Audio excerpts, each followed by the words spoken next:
Hello, today we will be talking about some good safety habits to get into when owning a Gleaner or Silver Cedar R72. To enter the engine compartment, first move the straw spreader to the side.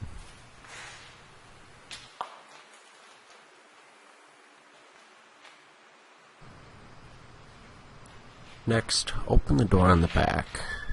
Be careful while lowering so it doesn't hit you in the head.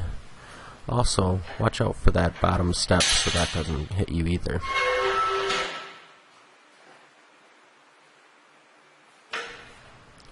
Next, open the top hatch. If you're inside a machine shed or a shop, make sure that the hatch does not hit the ceiling when you open it.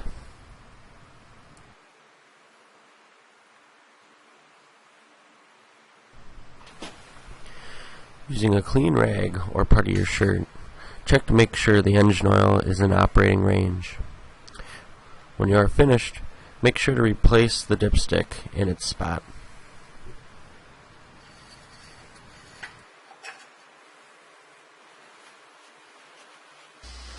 If you are going to be changing the oil on the combine, be sure to put the key on the floor or on a hook somewhere in the shop so that no one gets into the combine and starts the combine if you take off for a minute. If the battery is dead or you need to use jumper cables in assisting in starting, remove the shield found on the floor to the right as you enter the engine compartment.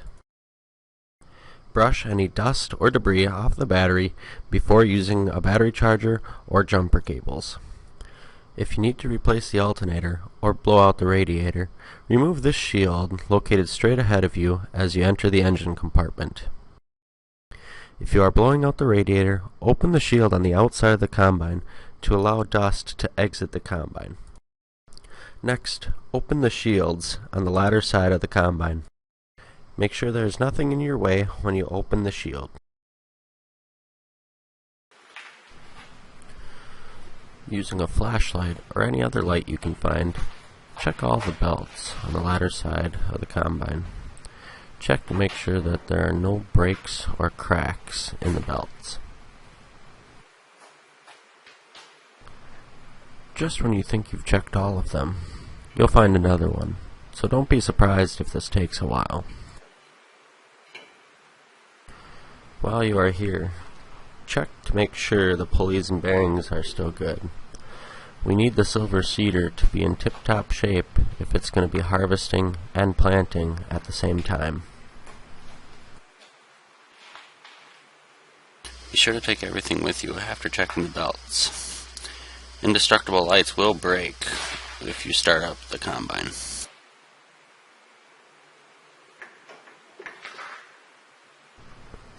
When you are finally done here, check the belts and the chains on the opposite side of the combine also. While you are walking around the combine, make sure there are no leaks in the hydraulic hoses. If you are going to be working on the header, be sure to put the safety stop down before you go underneath the header. Be sure to have the combine off while you are working on the header. When you are finished working on the header, be sure to remove the tools from where you are working. When preparing to operate the combine, be sure all controls are in a comfortable and easy to reach location. Make sure your mirrors are adjusted so you can see what's behind you.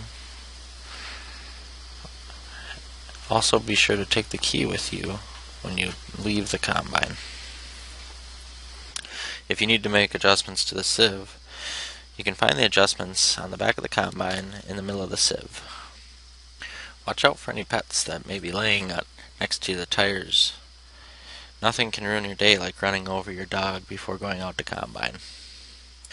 Be sure to set the parking brake when you park the combine, unless you want to watch your boss run across the yard trying to catch up to a combine rolling away from him. A $30 fire extinguisher could save your big investment from going up in smoke. Watch out for any guards or shields that the boss may have left off for easy maintenance. This could really mess you up if you get tangled up in a chain. This concludes this video. We hope you have a productive, fun, and safe harvest.